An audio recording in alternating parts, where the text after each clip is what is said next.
Hello everyone. इस video में हम क्लास ट्वेल्थ की फ़िज़िक्स का पहला चैप्टर डिस्कस करेंगे। क्लास ट्वेल्थ की फ़िज़िक्स का पहला चैप्टर है विद्युत आवेश तथा विद्युत क्षेत्र। जो ये चैप्टर है विद्युत आवेश तथा विद्युत क्षेत्र, ये स्थिर वैद्युतिकी का चैप्टर है। किसका चैप्टर है? स्थिर वैद्युतिकी का चैप्टर है। अब स्थिर वैद्युतिकी क्या होती है? ये भौतिक विज्ञान की एक शाखा है वैद्युतिकी, उसका एक भाग है स्थिर वैद्युतिकी। तो पहले देख लेते हैं वैद्युतिकी क्या होता है।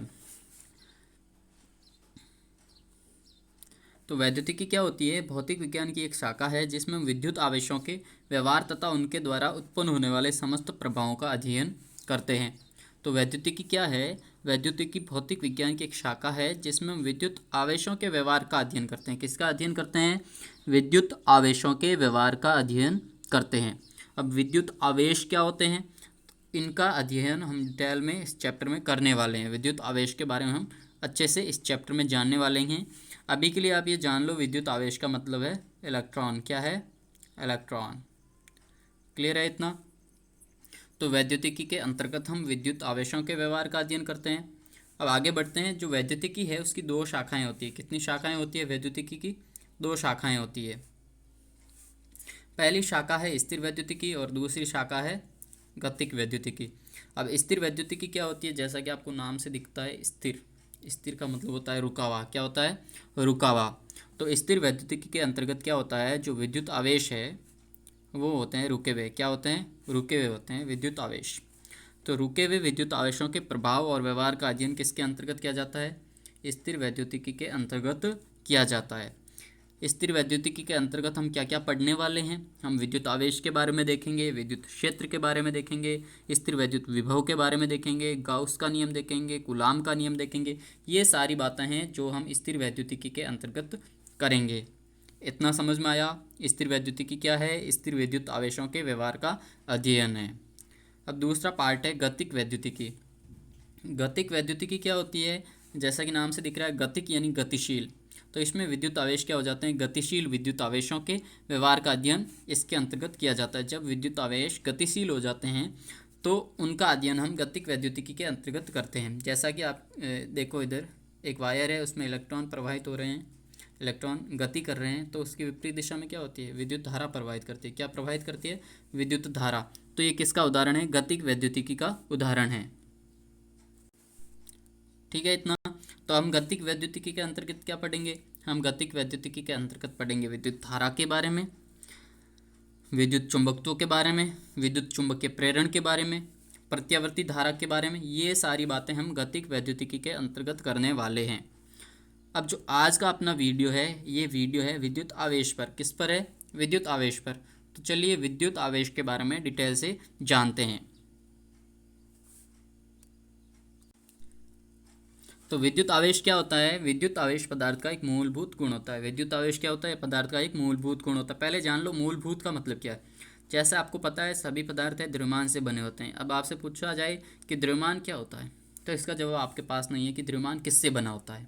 ठीक है, द्रव्यमान किससे बना होता है, तो इसका जवाब आपके पास नहीं है, क्योंकि द्रव्यमान एक अंतिम गुण है। पदार्थ का अंतिम गुण है द्रव्यमान। तो वैसे ही जैसे द्रव्यमान एक पदार्थ का अंतिम गुण है, वैसे के वैसे विद्युत आवेश भी पदार्थ का एक मूलभूत गुण है। क्लियर इतना? जो पदार्थ का विद्युत आवेश एक मूलभूत गुण है, जिसके कारण वो पदार्थ क्या कर पाता है? विद्युत प्रभाव और चुंबकीय प्रभाव को उत्पन्न कर पाता है या फिर इनका अनुभव कर पाता है। तो विद्युत आवेश क्या होता है? पदार्थ का एक मूलभूत गुण है जिसके कारण वह पदार्थ विद्युत और चुंबकीय प्रभाव उत्पन्न कर पाता है या फिर इसका अनुभव कर पाता है। अब विद्युत और चुंबकीय प्रभाव क्या होते हैं, इनका अध्ययन हम जैसे जैसे चैप्टर आगे बढ़ेगा तो समझते जाएंगे और करते जाएंगे। क्लियर है? अभी के लिए ये समझ लो, जैसे ये एक द्रव्यमान है, ठीक है, ये अपने चारों ओर क्या उत्पन्न करता है? गुरुत्वीय क्षेत्र उत्पन्न करता है। ठीक है, अब इस द्रव्यमान वाले कण को पृथ्वी के पास लाया जाए तो ये क्या करेगा? पृथ्वी इस पर गुरुत्वाकर्षण बल लगाएगी। क्लियर है? पृथ्वी की और इस पर क्या लगेगा? गुरुत्वाकर्षण बल लगाएगा। अब पृथ्वी गुरुत्वाकर्षण बल क्यों लगाती है? क्योंकि पृथ्वी का भी द्रव्यमान है और इस कारण ये भी गुरुत्वीय क्षेत्र उत्पन्न करती है। तो अब क्या समझ में आया कि द्रव्यमान है ना, वो गुरुत्वीय क्षेत्र उत्पन्न भी कर पाता है और गुरुत्वीय बल को अनुभव भी कर पाता है। वैसे के वैसे जो विद्युत आवेश है विद्युत क्षेत्र को उत्पन्न भी कर पाता है और विद्युत क्षेत्र के प्रभाव को अनुभव भी कर पाता है। क्लियर है इतना? ठीक है, आगे बढ़ते हैं। जो विद्युत आवेश हैं वे दो प्रकार के होते हैं, एक तो धनात्मक आवेश और एक ऋणात्मक आवेश। जो विद्युत आवेश का ये धनात्मक और ऋणात्मक नाम है, ये एक वैज्ञानिक थे बेंजामिन फ्रैंकलिन, उन्होंने दिए थे। क्लियर है। तो विद्युत आवेश दो प्रकार के होते हैं, धनात्मक विद्युत आवेश और ऋणात्मक विद्युत आवेश। ये धनात्मक और ऋणात्मक नाम किसने दिए हैं? बेंजामिन फ्रैंकलिन ने। क्लियर है। अब इस पॉइंट में आपको एक विशेष बात ये ध्यान रखनी है कि जो परमाणु होता है किससे बना होता है? इलेक्ट्रॉन, प्रोटॉन और न्यूट्रॉन से। तो जो प्रोटॉन होते हैं ना, उनको आप धनावेशित मानोगे। क्या मानोगे? धनावेशित। और जो इलेक्ट्रॉन होते हैं उनको आप कैसा मानोगे? ऋण आवेशित। यानी कि प्रोटॉन के ऊपर एक आवेश है जो धनावेश है, और इलेक्ट्रॉन के ऊपर जो आवेश है वो है ऋण आवेश। क्लियर है इतना? ठीक है, आगे बढ़ते हैं। पदार्थ की सामान्य अवस्था में जो प्रत्येक परमाणु होता है उसमें इलेक्ट्रॉनों की संख्या उसके नाभिक में उपस्थित प्रोटॉनों की संख्या के बराबर होती है। इसका क्या मतलब हुआ, यहाँ तक समझो कि जो परमाणु होता है वो सामान्य अवस्था में उसके अंदर इलेक्ट्रॉन होते हैं, उतने के उतने क्या होते हैं? प्रोटॉन होते हैं। इसका मतलब ये है कि सामान्य अवस्था में परमाणु का धनावेश और ऋण आवेश आपस में क्या होता है? बराबर होता है। ठीक है। इसलिए परमाणु विद्युत रूप से क्या रहता है? उदासीन रहता है। जब धन आवेश और ऋण आवेश बराबर होता है तो क्या हो जाता है? परमाणु विद्युत रूप से उदासीन हो जाता है, यानी कि उस पर कोई आवेश दिखाई नहीं देता है। क्लियर है। तो अगर आपसे पूछा जाए कोई पदार्थ उदासीन है तो इसका क्या तात्पर्य है? तो इसका ये तात्पर्य है कि उसके अंदर जितना ऋणावेश है उतना का उतना धन आवेश है, इस कारण वो पदार्थ विद्युत रूप से उदासीन होता है। क्लियर है इतना? अगला पॉइंट देखो, परमाणु की विद्युत उदासीनता को समाप्त करके आवेशित कणों को उत्पन्न किया जा सकता है। कोई भी परमाणु है आपके पास, वो सामान्य अवस्था में क्या रहता है? विद्युत रूप से उदासीन रहता है। इस विद्युत उदासीनता को समाप्त करके आप कैसे कण उत्पन्न कर सकते हैं? आवेशित कण उत्पन्न कर सकते हैं। ठीक है। इलेक्ट्रॉनों की कमी वस्तु को धनावेश और अधिकता वस्तु को क्या प्रदान करती है? ऋण आवेश प्रदान करती है। अब आपको क्या करना है? विद्युत उदासीनता को क्या करना? समाप्त करना है। तो जब आप विद्युत उदासीनता को समाप्त करोगे तो उस प्रक्रिया में क्या होगा? या तो आप इलेक्ट्रॉनों की कमी करोगे या फिर इलेक्ट्रॉनों की अधिकता करोगे। अगर आप विद्युत उदासीनता को समाप्त करने की प्रक्रिया में किसी परमाणु में इलेक्ट्रॉनों की कमी कर देते हो तो वो परमाणु क्या हो जाता है? धन आवेशित हो जाता है। अगर आप इलेक्ट्रॉनों की अधिकता कर देते हो तो वो क्या हो जाता है? ऋण आवेशित हो जाता है। इस पॉइंट को एक बार अलग से समझ लेते हैं। चलिए समझते हैं। मान लो आपके पास सोडियम का परमाणु है। किसका परमाणु है? सोडियम का। अब सोडियम में क्या होता है? 11 तो होते हैं प्रोटॉन और 11 ही होते हैं इलेक्ट्रॉन। ठीक है, सामान्य अवस्था में। और इसका इलेक्ट्रॉनिक विन्यास होता है 2 8 1। तो अब देखो यहाँ पे क्या हो रहा है? जितने प्रोटॉन हैं उतने इलेक्ट्रॉन हैं। तो सामान्य अवस्था में सोडियम क्या हो जाएगा? न्यूट्रल रहेगा, उदासीन रहेगा। कैसा रहेगा? उदासीन रहेगा। क्लियर है इतना? ओके। ऐसे कैसे? और देखो, ये मान लो क्लोरीन है। ठीक है, 17 इलेक्ट्रॉन और 17 ही प्रोटॉन, और इलेक्ट्रॉनिक विन्यास क्या होता है? 2 8 7। अब देखो, जितना इलेक्ट्रॉन उतना ही प्रोटॉन, तो ये सामान्य अवस्था में क्या हो जाएगा? उदासीन हो जाएगा। ठीक है इतना? ये भी विद्युत रूप से उदासीन हो जाएगा। ओके। अब इन्हीं को दोबारा डिस्कस करते हैं। ये लिया मैंने sodium, 2 8 1, 11 proton 11 electron. Chlorine 2 8 7, 11 proton, sorry 17। Sodium में क्या था? 2 8 1, 11 प्रोटॉन और 11 इलेक्ट्रॉन। क्लोरीन में क्या था? 2 8 7, 17 प्रोटॉन और 17 ही इलेक्ट्रॉन थे। अब हम क्या करते हैं? इसका बाहरी कोष देखो, 1 इलेक्ट्रॉन 7 इलेक्ट्रॉन।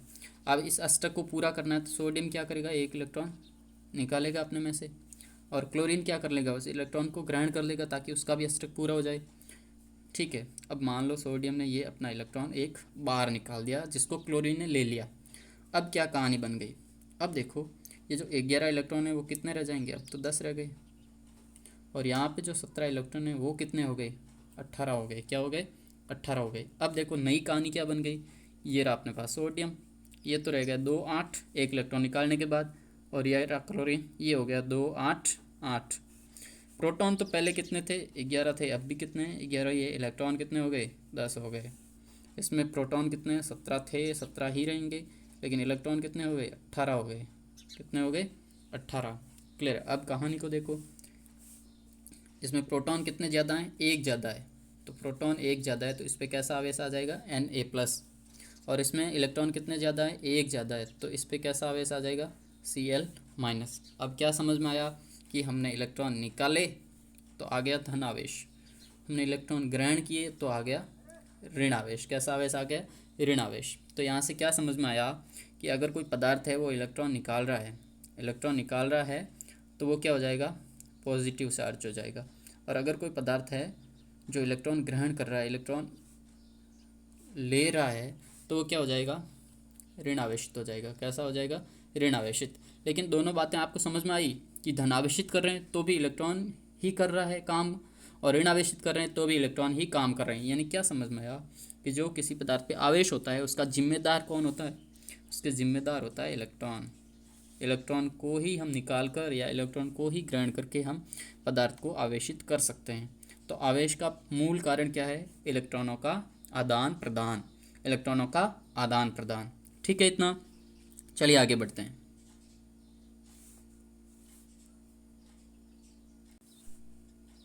समझ में आ गया इतना। सामान्य अवस्था में प्रत्येक परमाणु इलेक्ट्रॉनों की संख्या उसके नाभिक में उपस्थित प्रोटॉनों की संख्या के बराबर होती है, इसलिए परमाणु विद्युत रूप से क्या रहता है, उदासीन रहता है। और दूसरा पॉइंट भी अच्छे से समझ में आ गएगा, परमाणु की विद्युत उदासीनता को समाप्त करके आवेशित कणों को उत्पन्न किया जा सकता है। इलेक्ट्रॉनों की कमी वस्तु को धनावेश और अधिकता क्या दे देती है, ऋणावेश प्रदान कर देती है। जो पदार्थ इलेक्ट्रॉन खोता है धनावेशित होता है, और जो पदार्थ इलेक्ट्रॉन लेता है ऋणावेशित होता है। क्लियर है इतना, ठीक है। आगे बढ़ते हैं। अगला पॉइंट देखो, समान प्रकृति के आवेश एक दूसरे को प्रतिकर्षित करते हैं एवं असमान प्रकृति के आवेश एक दूसरे को आकर्षित करते हैं।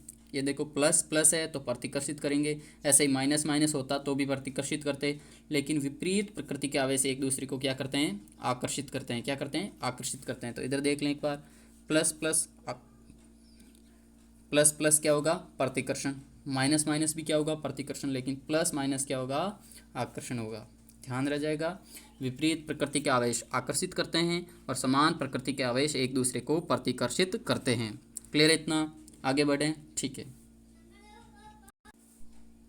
अगला पॉइंट देखो, कोई आवेशित कण किसी उदासीन कण को या विपरीत आवेशित कण को आकर्षित करता है, लेकिन समान आवेशित कण को हमेशा क्या करता है, प्रतिकर्षित करता है। अतः प्रतिकर्षण ही आवेश की उपस्थिति का परीक्षण है। इस पॉइंट को भी हम डिटेल से देखेंगे, तब अच्छे से समझ में आएगा। चलिए इसको डिटेल से देखते हैं। देखो उस पॉइंट में क्या बोला था कि ये एक आवेशित कण है आपके पास, क्या ये एक आवेशित कण है, उस पर कुछ भी आवेश हो सकता है।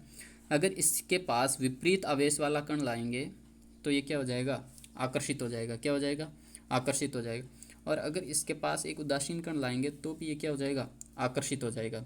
जैसा कि आपको बताऊं, एक स्केल लो, उसको अपने बालों पे रगड़ो और उसके पास कागज़ के टुकड़े लाओ तो ये कागज़ के टुकड़े क्या हो जाएंगे, आकर्षित हो जाएंगे। अब स्केल को तो आपने रगड़ा था, इस कारण आवेशित हो गई थी, लेकिन अब कागज़ के टुकड़ों को आपने आवेशित नहीं किया, फिर भी ये आकर्षित हो रहे हैं। क्या हो रहे हैं, आकर्षित हो रहे हैं। इसका क्या मतलब समझ में आया कि आवेशित पदार्थ के पास उदासीन कणों को लाते हैं तो भी वो क्या होते हैं, आकर्षित ही होते हैं।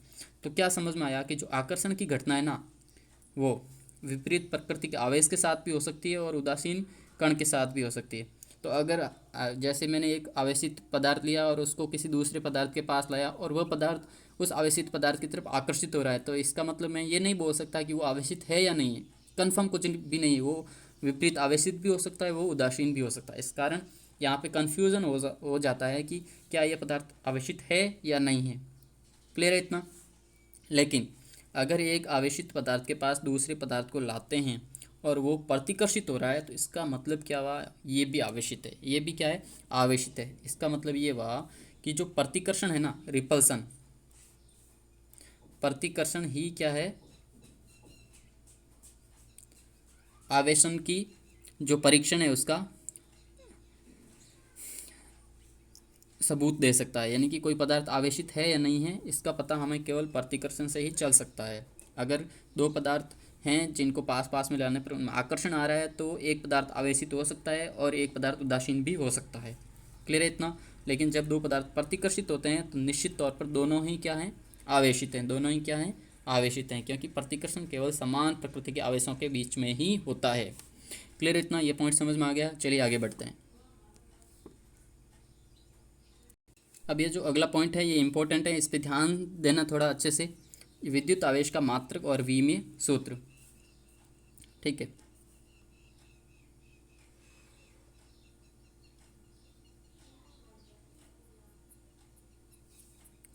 तो जो विद्युत आवेश है एक अदिश भौतिक राशि है। पहली बात समझ में आ गई, विद्युत आवेश कैसी भौतिक राशि है? अदिश भौतिक राशि है, मतलब इसमें दिशाओं का कोई महत्व नहीं है। विद्युत आवेश का मात्रक क्या होता है? एम्पियर गुणा सेकंड होता है, और जिसको कूलाम कहते हैं। क्या कहते हैं? जिसको कूलाम कहते हैं। ध्यान रह जाएगा। अब देखो ये कैसे आया मात्रक, आपको पता है Q बराबर क्या होता है? IT। या फिर ये पता नहीं है तो ये तो पता होगा, I बराबर होता है Q/T।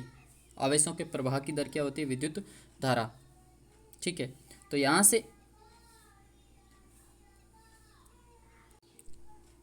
तो विद्युत आवेश का मात्रक हम कैसे निकालते हैं? I बराबर होता है Q/T। तो यहाँ से Q बराबर मिल जाएगा IT। I का मतलब एम्पियर, T का मतलब सेकंड, तो एम्पियर इंटू सेकंड क्या मिल जाएगा? कूलाम मिल जाएगा। ये कूलाम एक बड़ा मात्रक है, इसके छोटे मात्रक भी होते हैं, जैसे 1 माइक्रो कूलाम। 1 माइक्रो कूलाम का मतलब होता है 10⁻⁶ coulomb. 1 pico coulomb 10⁻12 coulomb. 1 nano coulomb 10⁻9 coulomb.